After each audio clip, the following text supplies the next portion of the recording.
Welcome, welcome, welcome, welcome, welcome to the broadcast. Thank you so much for tuning in. Let me switch here. I really do hope and pray that everybody is doing well. Happy, what is this, Monday? My days are so off. Or is this Tuesday?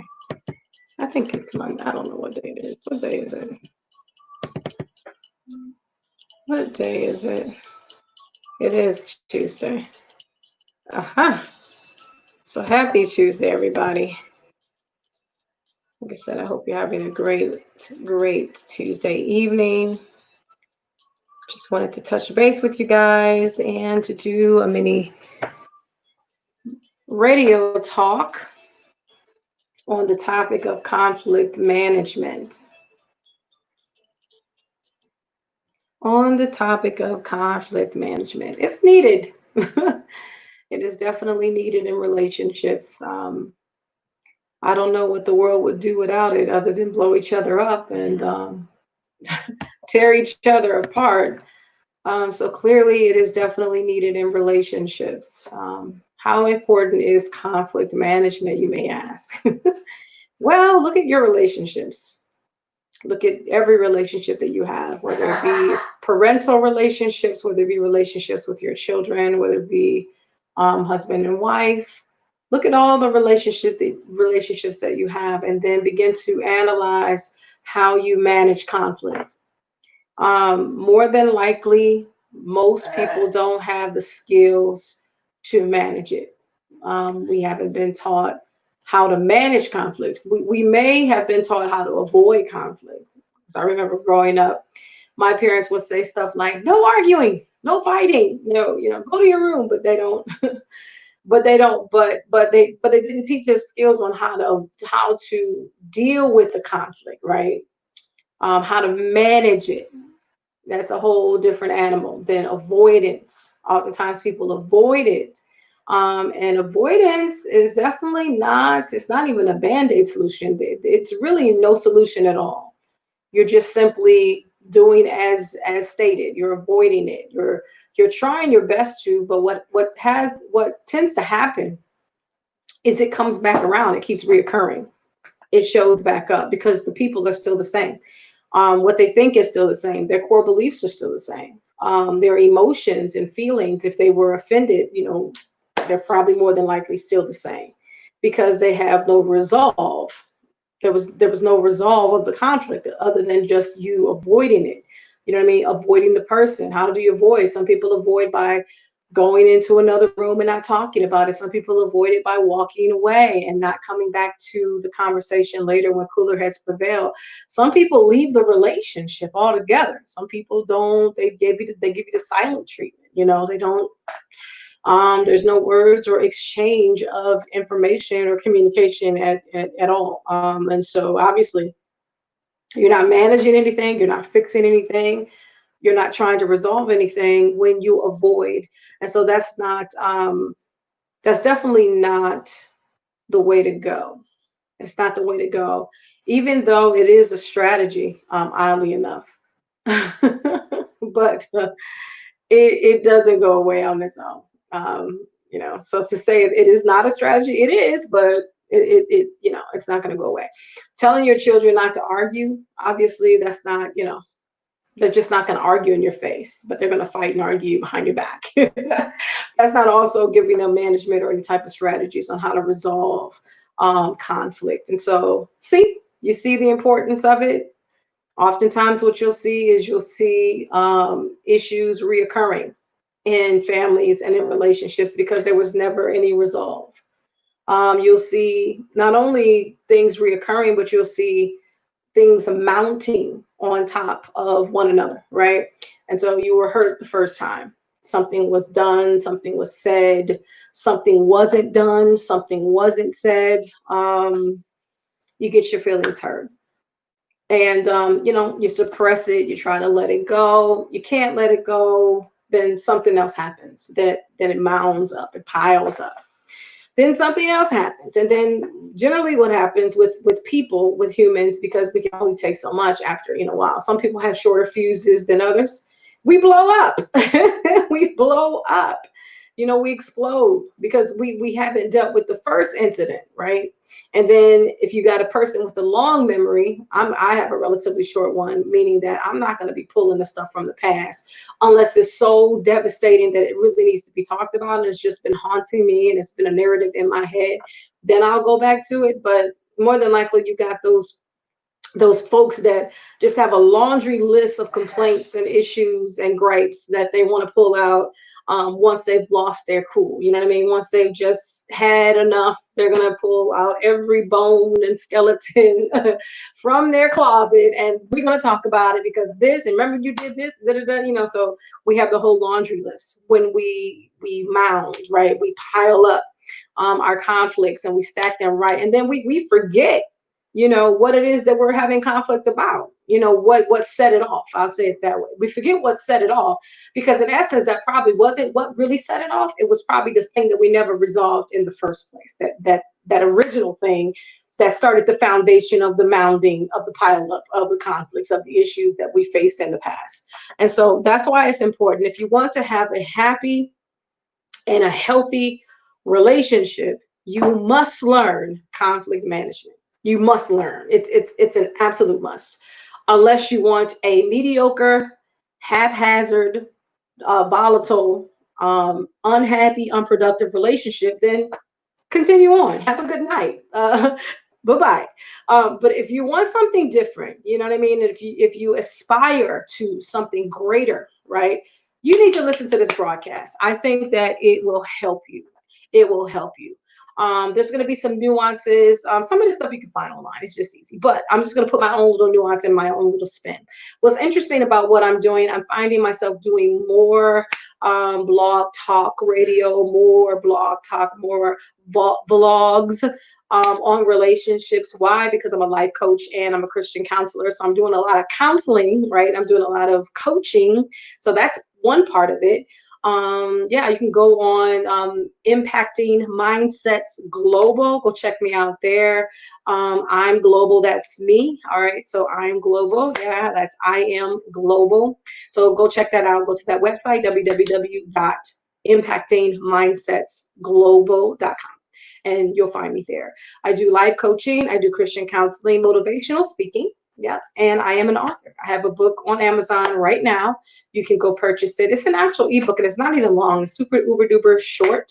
But the title of that book is Celibacy in the City. I think you'll enjoy it. Okay. And so that's a plug. Shameless, but yet a plug. All right. So let's get back to the topic. And so right now I'm in the process of creating a course, especially for relationships or people seeking to be in one. It is specifically for singles. And so I'm excited about it. So one piece out of this will be a whole lesson, a whole unit on conflict. Because like I forestated, a lot of people have not been taught about conflict. We've been taught how to avoid it. Yeah, we've been taught how to avoid it. We've been taught how to fight. Yeah. Even if it's fighting dirty, because a lot of times the fights that we do have, the fighting that we know how to defend ourselves, whether it's verbally or physically, we're taught how to defend ourselves, but we're not taught how to fight fair, And so these are the things that we need to learn before we get into a relationship so that we do not fumble and or perpetuate some of the dysfunction, right? Come on, everybody say dysfunction. That's a household word that often households have, especially when it comes to managing conflict and that sort of thing. Oftentimes, again, people have a tendency to have the blow-ups, the arguing, the fighting, the screaming, the yelling. And if that's your norm, if that's how you grew up, then clearly you didn't have any management. Clearly you didn't have any strategies being taught to you. When you got into school, you may have learned some things because usually in school they do have obviously a little bit more when it comes to teaching students on how to resolve issues if you have a patient educational system, because a lot of urban settings, they try to incorporate peer mediation and stuff like that, but sometimes it doesn't work. So depending on where you come from in terms of your education, and areas that you live, they probably have more stuff than others having to deal with mediation, conflict management, that sort of thing. But on average, I think most public schools don't have it, or if they, like I said, if they have it, something like that, they may have like a peer mediation or something like that. Or they'll have a teacher mediation or something like that, or an administrator, but it's usually an adult, usually running it and managing it and leading the discussion, which is a way of teaching, students how to go about doing it by modeling it. But for the most part, it's not, beyond the model. There's no real instructions on how to go about doing it. So let's define the word conflict management. Okay, conflict management is the process of limiting the negative aspects of conflict while increasing the positive aspects of conflict. So again, conflict management is the process of limiting the negative aspects of conflict while increasing the positive aspects of conflict. So, what is that saying? It's saying that conflict, hold your hats, hold your pearls.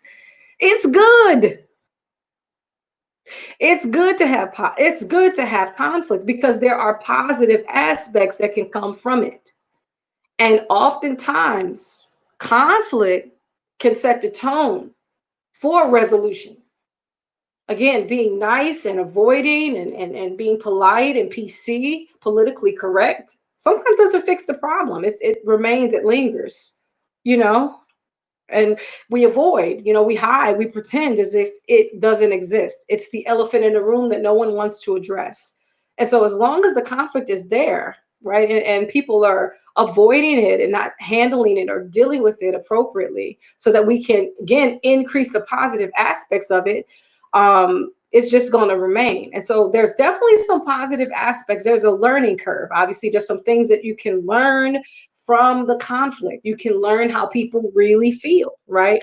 You can learn how not to do this because if you do that, then this is going to trigger this. There's a lot of things that you can learn from the conflict, right? So managing the conflict, that's why we said not conflict resolution, in the sense of it's a part of conflict resolution, but you're being taught how to manage it, which means that conflict is unavoidable.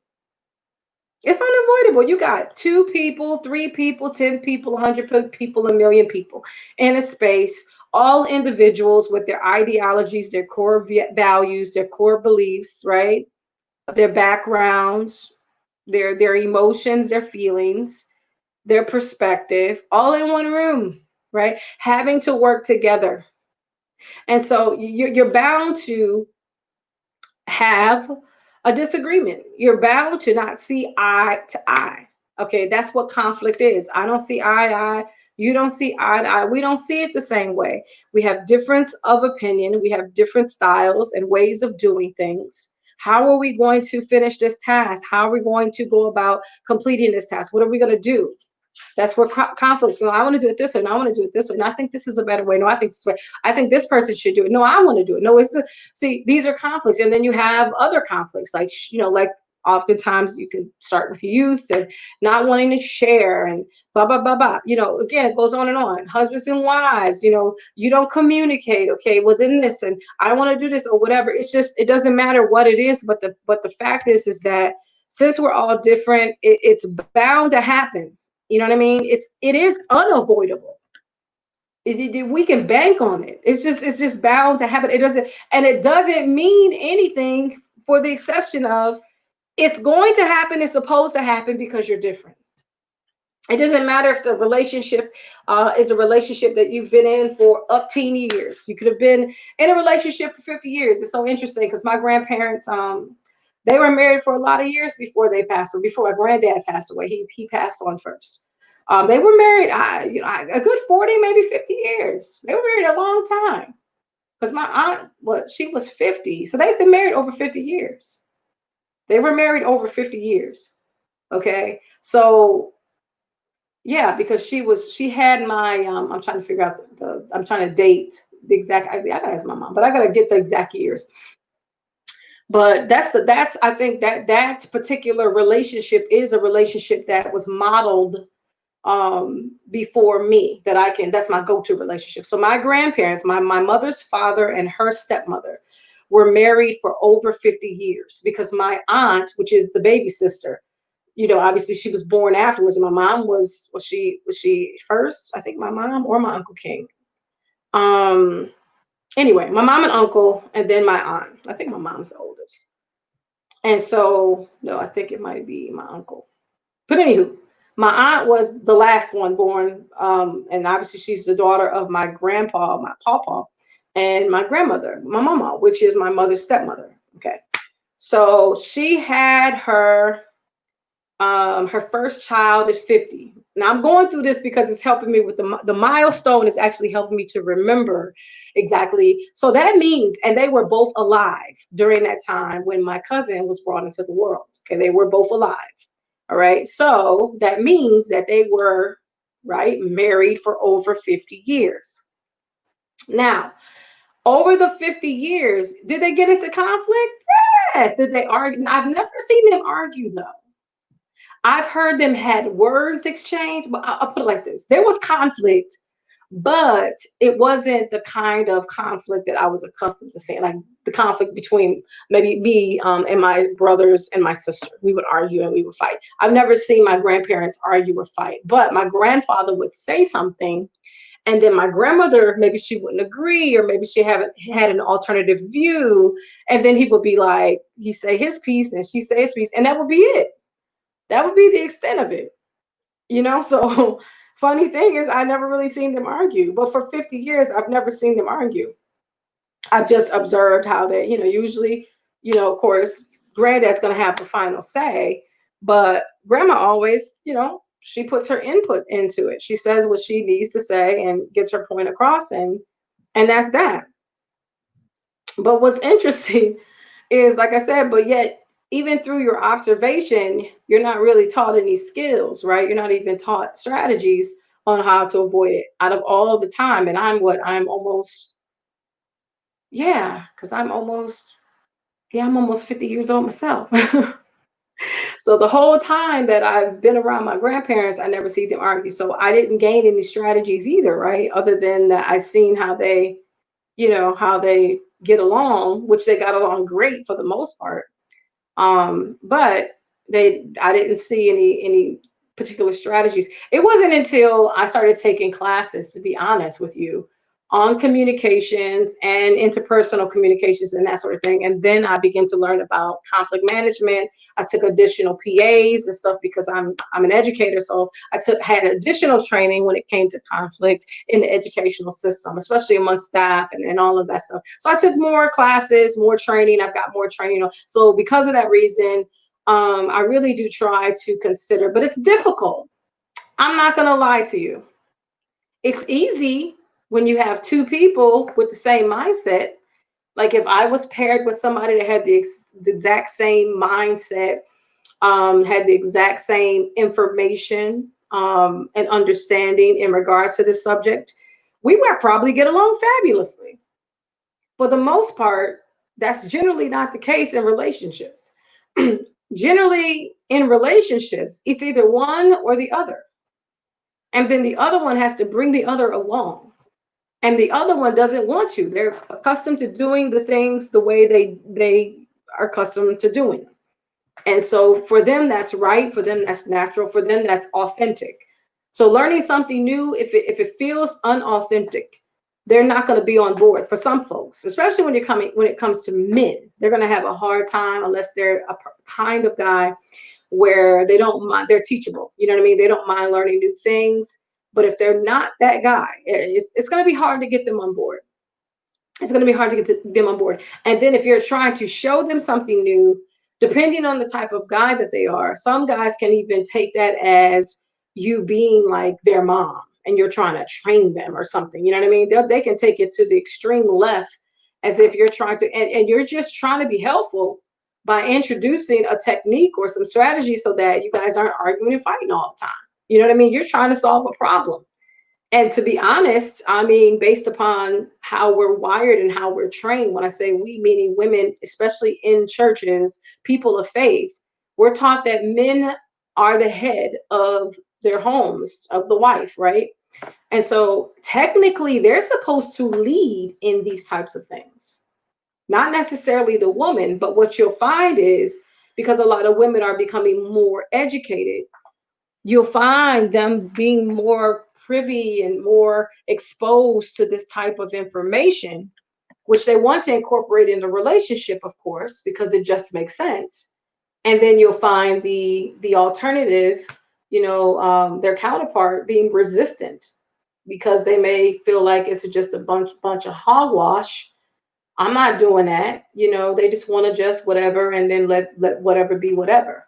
But yet then you'll have, two unhappy individuals trying to make it work, and eventually it's not going to work. Either you decide to kind of coexist in that environment, or eventually something's going to break. And generally it's the relationship. So if you don't want that to be your lot, then I would strongly recommend that you take hold to what I'm saying, and really write down some information, the strategies that I'm about to provide, so that you can equip yourself, so that before you get into a relationship, if you happen to be in one, or if you're considering it, or if it's new, then maybe this is something that you can incorporate. This is something you can actually talk about, and to introduce into the relationship. If you're already married, this is something that you can introduce, but you just got to be extra wise about how you're going to go about doing it. Because some people, they won't do it because you introduced it. Some people are just that catty. Yeah, they're just that catty. Yep, they won't do it because you introduced it. If they would have came up with the idea, it would have been all hands on deck. But because you are the one that introduced it, they're going to be resistant. And sometimes you have that kind of petty going on in relationships, and it is what it is. So I'm not saying that this is like so easy breezy. Oh, let's do it one and done. We're good. No, it's going to be hard in certain types of situations. It's going to be hard for people to listen. Some people don't want to listen. They don't want to listen to anything new. They're not open. They're not open minded to anything new. They just want to be stuck in the way that they're accustomed to doing things. And they have if it's not broke, don't fix it mindset, but it's definitely broke and antiquated, and it needs to be fixed, but they don't see it. And so that makes it extremely difficult. All right. So again, it is the process of eliminating the negative aspects. That's what we're trying to eliminate. And then we're trying to increase, we're trying to boost the positive aspects of conflict. Okay. Because again, the lessons can be learned. You can learn one another better. You can learn people's likes or dislikes. You can learn how they think and understand them better. You can understand their core, belief system through conflict. All right. So the management, again, the whole point is you need to learn how to conduct this strategy in a more effective way, because again, you want to be productive. You want your relationships to prosper. You want your relationships to be the best that they can be. So when conflict arises, you need to know how to manage it. All right, so here are some styles or some strategies that you can consider. Now, I mentioned the first one, which is not the best at all, which is avoiding. Because again, with an avoidance, it just, yeah, you can avoid it in the sense of, and it depends on what it is. But if it's avoided and if it keeps reoccurring, that's the thing. See, if you can avoid it in the sense of ignore it, sidestep it, hoping that it will go away and dissipate on its own, and it never comes back up again, great, right? Easy win. You didn't have to do anything. But for the most part, that's not the case. It's going to reoccur. And so because it doesn't reoccur, that's the one that I would strongly recommend that you avoid. Like seriously. I mean, if you avoid avoidance, because it doesn't work. It really doesn't work, especially if if it's a situation that keeps reoccurring. Obviously, you're going to get to the point of frustration, and it's just not going to work. So, but that is one strategy, and in some cases, it does work. Sometimes avoiding it or overlooking stuff, yeah, sometimes it just has a way of handling it itself. And if you find that you avoiding it or overlooking some things, and somehow it's working out on its own, then kudos. Then let it go and let it work itself out without you being involved. But if avoidance doesn't work, if avoiding doesn't work, then accommodating. Now, when it comes to conflict, even though they have these strategies, what they don't mention is communication. You have to you have to be a good communicator, at least a decent one, because that's what's going to work it out. That is the tool that you're going to use, communication. You're going to use communication, all right? And so you have to be a good communicator. You can't, and then there has to be certain conditions, right? So in order to work this out, before we can start accommodating, or before we go to the other steps that we're going to mention, you have to be a good, or at least a decent communicator. All right. So if that's something that you have to up, and not be afraid to confront. If you're afraid to the point where it paralyzes you, that's going to be an issue as well. So there might be some level of trepidation, just in some ways you're going to be cautious and that sort of thing, and maybe a little bit of fear, but don't allow it to paralyze you. That's normal, having a little bit of anxiety, you know what I mean, having to deal with it, especially when you know, or you have a feeling. Sometimes we could just have a feeling that if we bring it up, that it's going to explode, or the person may explode, or the situation may be a thing when it wasn't a thing until you brought it up. Okay. And sometimes people try to um what do they do? They try to deflect, right? Once it's been brought to the floor, or brought attention to it, once you've brought attention to it, they try to deflect as if you're the problem, because you pointed out there was a problem. ah you're the problem because you pointed out there was a problem. All right. So you're going to have tough skin, and learn how to deal with deflection and say, no, this was an issue. I'm bringing it up because I want it to be resolved. You know what I mean?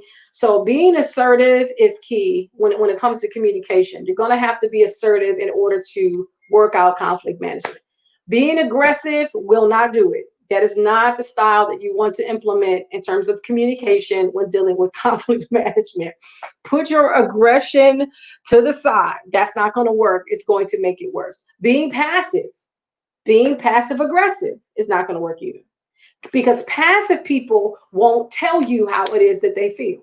All right. So that's not going to work, because you need to be able to articulate what's going on and work it out. Right. Oh, okay. And then being passive aggressive, yeah, you don't want to articulate how you feel, and then you're going behind the back or around the corner and doing something shady on the side. That's not going to work either, because that keeps drama going. Right. So you don't want that either. And then you don't want the aggressive personality style either, where an individual is in your face being overly aggressive, trying to force you to see their side, or force you to, you know what I mean, to adhere to them or what have you. You don't want that either. So an assertive communication style, where a person is honest and forthcoming about how they feel, and they're equally compassionate or understanding about other people's feelings. They want to hear what they have to say and how they feel. They're interested in how they feel, and they want to meet somewhere in the middle, or to come to some type of resolution. Okay. So you have to be able to communicate that. You have to be able to communicate the problem. You have to be able to highlight it. You have to be able to call it out in a way that's respectful, right? Respectful to you as well as respectful to others. So that's important. Now, accommodating, let's go back to that.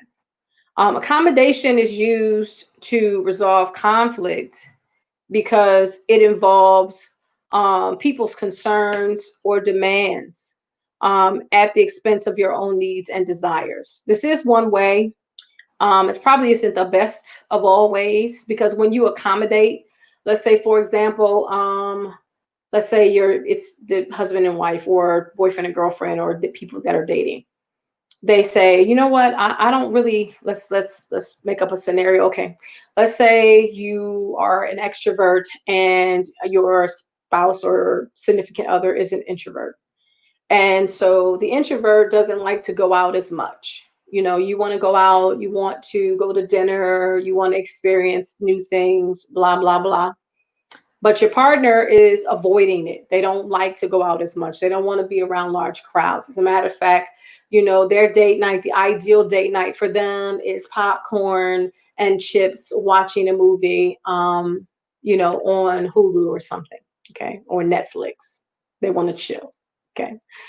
All right. And so you're kind of tired. You guys have, watched all of the Netflix catalog. You're good. You're kind of waiting on some new movies to come in, and you're kind of tired, and you're an extrovert, like I said. So, you feed off the environment, and it just helps to bring out the better you, in most cases. And so you want to get out there and you want to explore, you want to live, you feel like that you're not, just livening up at home, just kind of sitting back and doing what your significant other wants to do.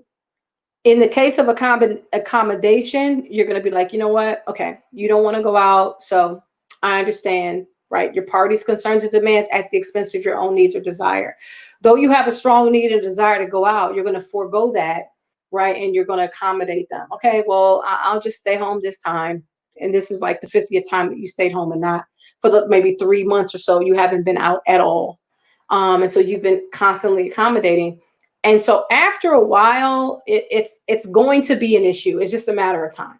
If you keep accommodating, or vice versa, or what you can do in order to make it even is that you could say, well, you know what, if you keep doing that 50 times, you're gonna resent your partner. You're gonna resent your significant other. But if you guys kind of flip it, 1 week is my turn and next week is your turn. That's one way of avoiding uh, the conflict. And that's a compromise. So that's the next one, where it involves accepting a resolution, that will partly but not entirely satisfy the concerns of all parties involved. So if you are one weekend having your way and the other weekend having the other person's way, obviously somebody's not going to want to do it, but yet they're going to go along with it, right? Because they're compromising. Because one weekend they did it their way, you accommodated them one weekend, and then the next weekend they're compromising, right? They're going along and they're doing it your way, even though they don't really want to. That's not what they really want to do. But since they were accommodated last week, they're now compromising for you. Okay, so that's a really good way of explaining compromise. The next one would be competing. Now, this one, you're going to use that strategy as a means to satisfy your own desires at the expense of the other parties involved.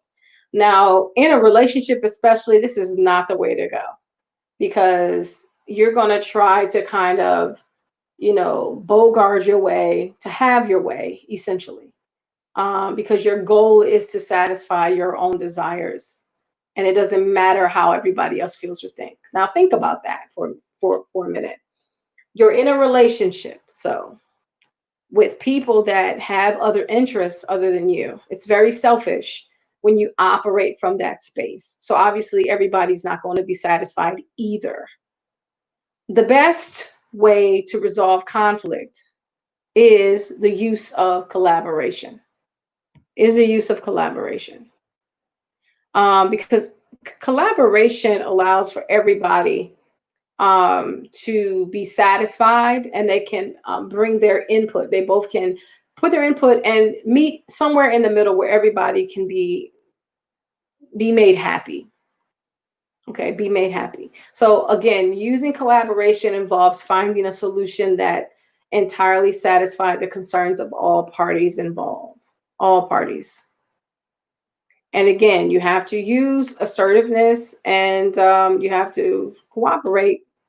But at the end of the day, meeting in the middle, or having your everybody's ideas thrown to the table and coming up with the best case scenario, right? With lending to everybody, lending to the narrative is the best solution to resolving conflict. Okay, so we're gonna go into some examples in just a few moments.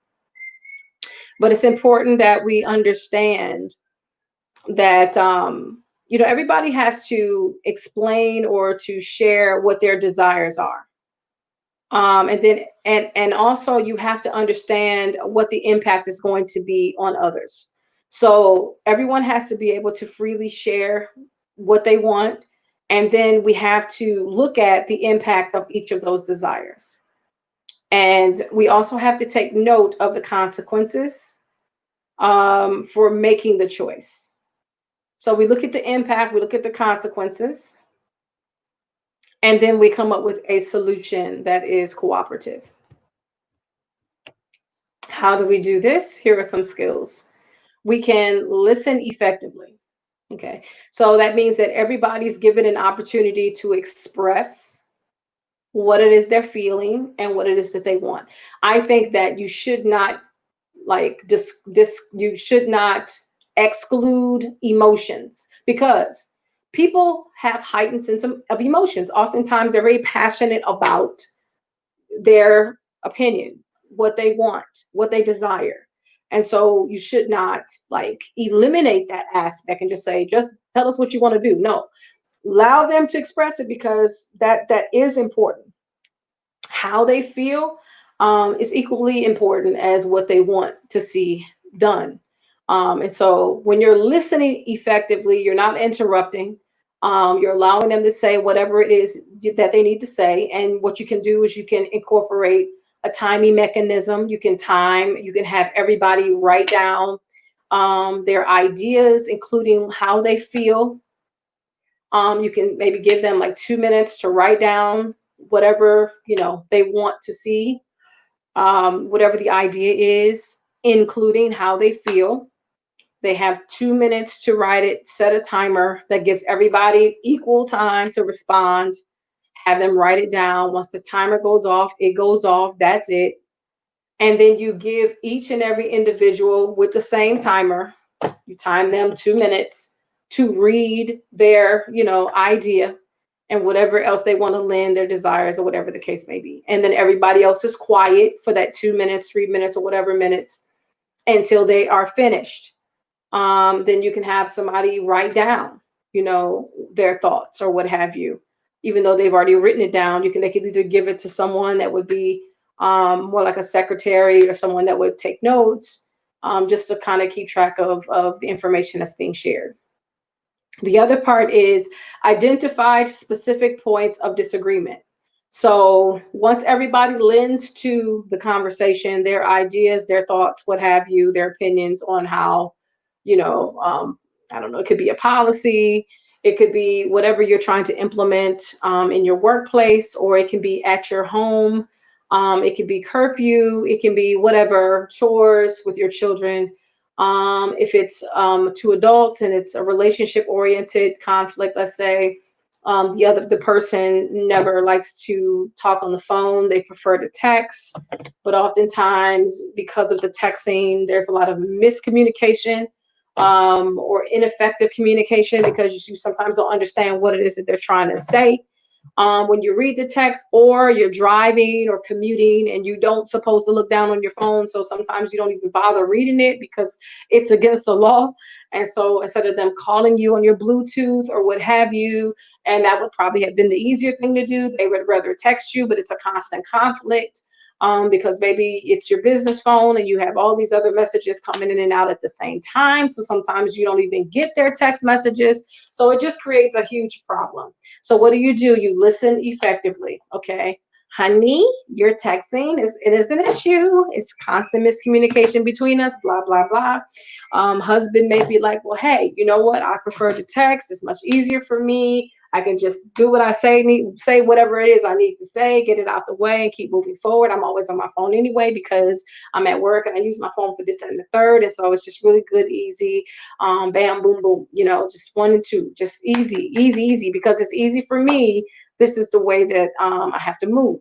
Okay, so you guys have shared what it is, you expressed your thoughts, your feelings, whatever concerning it. Now you need to point out some of the specifics. Well, as you know, I don't always get your text messages. So if you're going to communicate, it should be effective, right? These are the conversations you need to have. The answer should be yes, because that's the whole point of communication. The whole point of communication is for it to be effective. If it's not effective, that means it's not working. So you need to come up with another method or a way to communicate, or you can manage multiple ways of communicating for checks and balances. But if you're dependent on one method or one mode of communication and that's not working and it's not efficient, then you're really missing the point. And again, especially when you're dealing with men, men are the CEOs of their home. And so you have to run the business, run your home like a business. And so if the people that are working together, if they find issue or they find that they're not being productive because something's not functioning properly, then it's the job of the CEO is to work out the problem and to come up with the solution. It's not to say, well, this is the way that I've done it. It works for me. Sucks if it doesn't work for you. Figure it out. No, then you're not a good CEO, right? Because again, if you're communicating, the whole point of your communication is to be effective. If they're not getting it sometimes, or they're not understanding what you're saying, then it's not effective communication. So a person, especially men and heads of households and that sort of thing, they really have to understand the broader picture to their function in the family. The function is not for them to get what they want and to have everything their way because they're the man of the house. The function is to maintain order and to make sure that things are running smoothly. If things are not, because they're going to be held accountable. If things are not functioning well and if it's not running smoothly, then they need to problem solve. If they don't have the skills to problem solve, then let the one, which will be the wife more than likely, the one that has the skills to problem solve, let them take on the role to facilitate the problem solving, to facilitate the conflict management. Okay. And so they can also be a part of that process, but allow someone else to lead in that process and be open to, right, whatever solutions or whatever processes that has to happen in order for you to resolve the conflict. Be open to it and participate. Lead as a model in that so that your children can see and your wife can see how much of a good sport that you are and just how much you're vested in your family to want to make things work, right? So we have to have a spirit of compromise. There has to be a collaboration. There's no way this is going to work if it's not cooperative. It has to be in a life, in a family, in a business, everywhere. It's not just one way or the highway, or you should remain single. And for you singles out there that you're listening to me and you're saying, ah, why has it got to be that way? I don't want to be. It's this. But then guess what? Then you're gonna have to rethink. You're gonna have to rethink the whole marriage thing. You know what I mean? You're gonna have to rethink, the whole family thing, because guess what? It's all about conflict management. The more people, the more conflict, period. When you're by yourself, you don't argue with yourself. Would you argue with your cat or dog? That's about the extent of it. So you continue adding bodies, continue adding personalities. Guess what? Conflict. It's absolutely unavoidable. And again, we understand it, right? So we're just trying to maximize the positive aspects. We want to learn from the experience so that we can grow and be better. That's what we want to do. And then we want to minimize, right, the negative aspects, which is a whole bunch of heartache and pain, arguing and confusion, and a lot of hardship and unforgiveness and a breaking of relationships. Because ultimately, the relationship will break up if conflicts are not resolved. All right. Okay, next, you clearly express your needs. Okay, just like we went into the whole conversation about the texting. The wife is clearly expressing her need to get effective communication from her husband, because if he's sending something, obviously it's important to him, therefore it becomes important to her. So if she's not getting messages half the time, and if, or it takes her a while to get them or whatever, sometimes she doesn't understand what he's trying to convey, then it's a problem, not only for her, but it's a problem for him. So she should be able to clearly express that it's not just her problem, but it's also his, right? Especially like if he wants her to go to the store before coming home. What if she never gets the message until later on in that evening and he's upset because, you know what I mean? So again, you're going to have to use some other mode of communication outside of texting, because there may be moments when I don't even get the text and that you're relying heavily on technology. You know what I mean? Where it can malfunction. And so that's definitely a need that can be articulated. Now, again, view conflict as an opportunity to grow. Everybody has a negative, connotation when it comes to conflict. And I think we need to revamp that whole concept in our head and in our perception. Because if we change our minds, if we change our perception, then we'll change the outcome. If we look at this as an opportunity to grow, not just sitting around complaining, you know what I mean, and arguing, but we're looking at this as an opportunity to grow as we resolve this particular conflict and others like it. And you know what? Maybe people will be more open to conflict management more frequently when conflicts arise, rather than again trying to avoid it and using other methods and tools that's not as effective, such as overly accommodating people and such. Okay. Next would be focus on specific issues without generalizing and escalating the situation. So when you're dealing with the conflict, try to stay focused, because people have a tendency, and we often do, we want to bring up other stuff. We have to stay focused on the topic at hand. Okay. If it's texting, then that's what we're talking about. We're talking about texting. If it's talking about maybe lack of communication in relationships, if you're in a relationship and the other individual that you're in a relationship with doesn't see the need to talk to you all the time, that's a problem, for the other person. The other person may see it as a problem, but the other individual may not see it as a problem. And so you have to walk out the process that I just outlined. The individual should be able to share assertively why is it that they feel like that they need to have good communication and what that looks like to them. And the other individual needs to articulate, well, the need for non-communication. You know what I mean? Because obviously they don't feel the same way. Maybe for them, they don't need to talk every single day. Maybe they can only talk once, or whatever, or as needed, especially on the phone. Again, not everybody's a phone person. So they may feel like I can talk to you as need. But when you're dating, here's the nuance to dating. The only access that you have to them is if you pick up the phone or text or use some other method of communication, because most of the time you're not living together.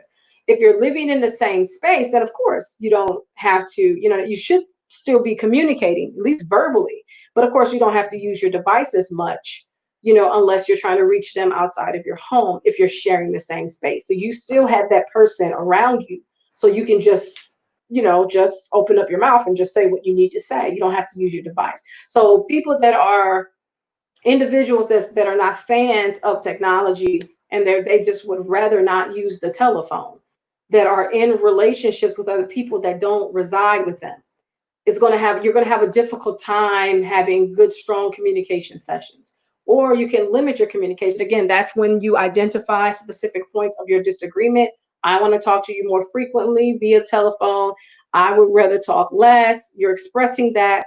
Then you're sharing your needs. Well, here's the thing. I'm getting to know you, and the only way that I can get to know you, right, is talking to you.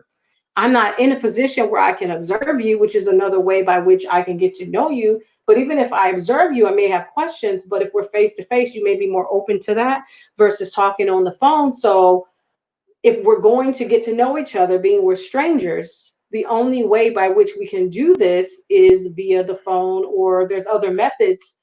So if phone is not the way to go, and if you would rather not the phone, then what other method would you like to? But this is something that you're sharing, as versus them sharing whatever it is that they need to share with you. And then again, you're stressing the point is that I want to grow. I want to get to know you. I want to respect you. I want to know your feelings. And I want to try to come to some type of collaborative, agreement with you, because I want us both to be happy. And so this is an opportunity for us to grow as a couple. This is our first conflict. It's not a bad thing. It's actually a good thing, because maybe if we resolve this from the onset, This doesn't have to carry into a more deeper, longer term relationship, right? So this is something that you can resolve, right? If you just take the time to do it and not shy away from it. And then you can just focus again on specifics. Don't be general. Well, yeah, and try to bring in other people and da da da da da. No, just focus on you, him, and the device or whatever. And then you may come up with again a nice little solution, which would be okay. Well, how about we talk a couple of times during the week. Do you have a set times when you prefer to have a conversation? They may have a preferred times. Okay. Would you prefer rather than talking on the phone, would you rather do a video chat instead? Yeah, that sounds good. Guess what? You still got communication, right? Because that was the problem. You're not communicating as frequent as you like. You want to take the time to get to know them. So your needs are that you clearly articulated is now being accommodated. And then in addition, they're not having to pick up the phone and call you. They can just relax and have a video conversation with you. It's a win-win-win-win for everybody. Okay. So that's a part of the process of conflict management, your approach to it, and how you go about doing it. And like I said, in a perfect world, everybody's on board, right? In a perfect world. But we know that the world is unfortunately not perfect. And so some people may have a hard time with having to sit down and work out the issues because they've been taught avoid, avoid, avoid, avoid. That's what you do. You avoid. You don't. And then it will just go away. But unfortunately, that's not true. There are times when situations may resolve on their own. But for the most part, if it's something like some of the examples that we gave, those situations, they will not. Because again, you have two people that will continue to interact with one another. And as a result, it's going to keep coming up, it's going to keep showing up. And the individuals are going to start feeling some kind of way because now they're going to be feeling ignored and again dealing with emotions. They may feel like that you're not respecting their feelings, that you don't care about them. Like I said, there's other narratives that begin to set in to their minds, into their conscious mind, into their subconscious mind when you continue these behaviors and you're not considering their feelings. Okay, and vice versa, you may feel that way. And so that's why it's important for you to resolve it and not avoid it, and do less accommodating as much as possible. Compromise is cool, but again, sometimes everybody's not completely happy. Try to avoid competing because, again, that's not the best solution either. The best solution for conflict management is collaboration. Okay. Through collaborating, okay, you can find a solution that everybody will be satisfied with, that will involve you both or everybody involved. Even your children, they should be involved when it comes to conflict, especially if they're involved in conflict. That's a very good way to teach them how to resolve conflicts. Have them sit down, talk it through, and try to meet in the middle, not just in the middle, but have them begin to engage by sharing whatever ideas as well as their feelings about the matter so that you can come up with a solution. All right. So thank you so much for listening to my conversation in regards to conflict management. If you want to add to the conversation, feel free to add to the conversation, because this is indeed a conversation that is needed, much, much needed, especially in relationships. I want to say this, and I mean it with all my heart. If especially newlyweds, people that are dating and considering marriage, people that are courting, people that are engaged, learn this now. You'll save yourself a whole lot of heartache. I think what a lot of couples do is they do the avoidance thing, right? Until they get married, they'll try to skate around the issues as much as possible, right? But by avoiding it, it's not going away. It's just building up. The person's just tolerating, you know what I mean? Tolerating until they can't anymore. And then what's going to happen is they're going to force you to accommodate them. And depending on who has the power in the relationship, more than likely the other individual is going to be the giver and the other individual is going to be the taker. And so it's going to always be their way, always be their way. And you're not going to say anything because you're constantly accommodating them and you're constantly avoiding. So they're constantly having their way until you get good, sick, and tired. And then at that point, you've have so much stuff mounted on top of each other. That's why people break up. There are a lot of people that break up during their engagement, or people break up in their relationship and then they may come back together because they have to deal with the conflict, and so they get the wherewithal to deal with it. And if it's done right, then it's done. You know what I mean? But if it's not done right, if it's not a collaborative thing, and let's say everybody's, again, they're just kind of accommodating and they're compromising, and it's not really a collaborative thing, then more than likely it may come back around, but at least you're on the right track.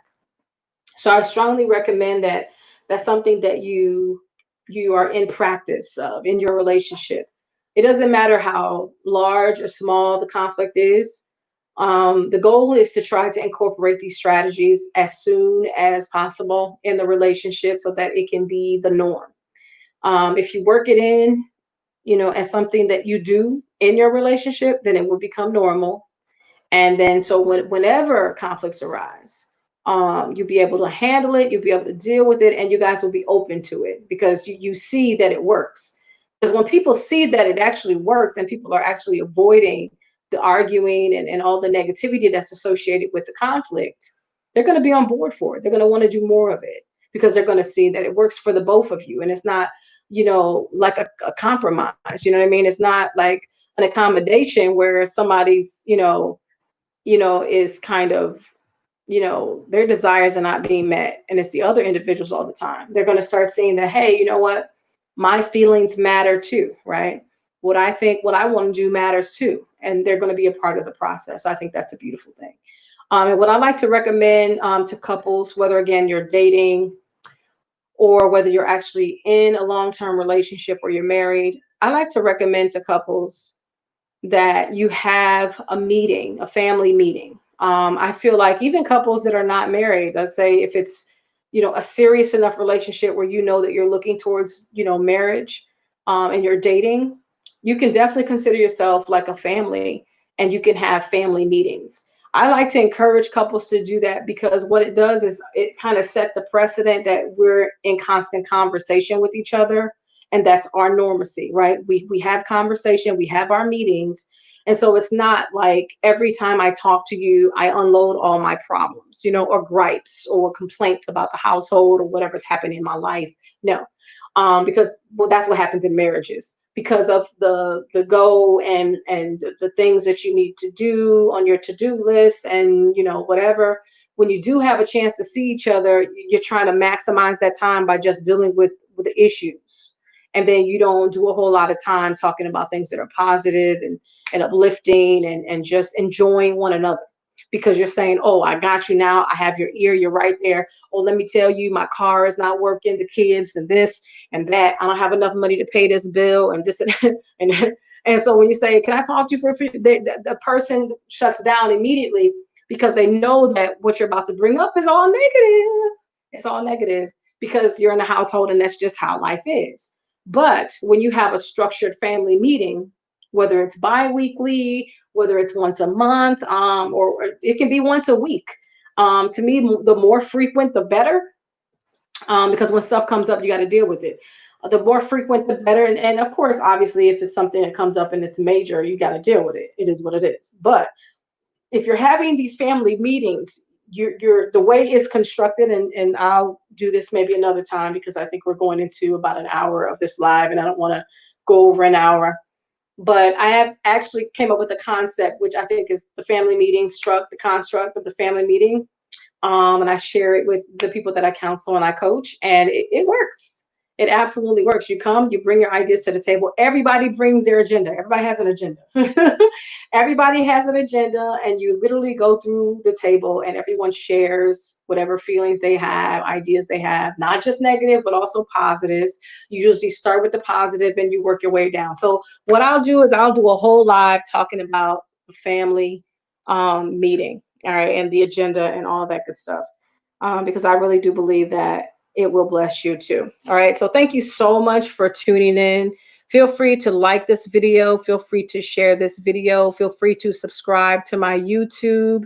And for those of you all that are connected to the group page, feel free to like my public figure page, which is Dr. Keisha Capers. Feel free to like that page and feel free to follow me on Instagram, Dr. Keisha Capers, as well on social media. I'm also on Twitter. So check me out there. And that's it. I hope you guys have a wonderful evening.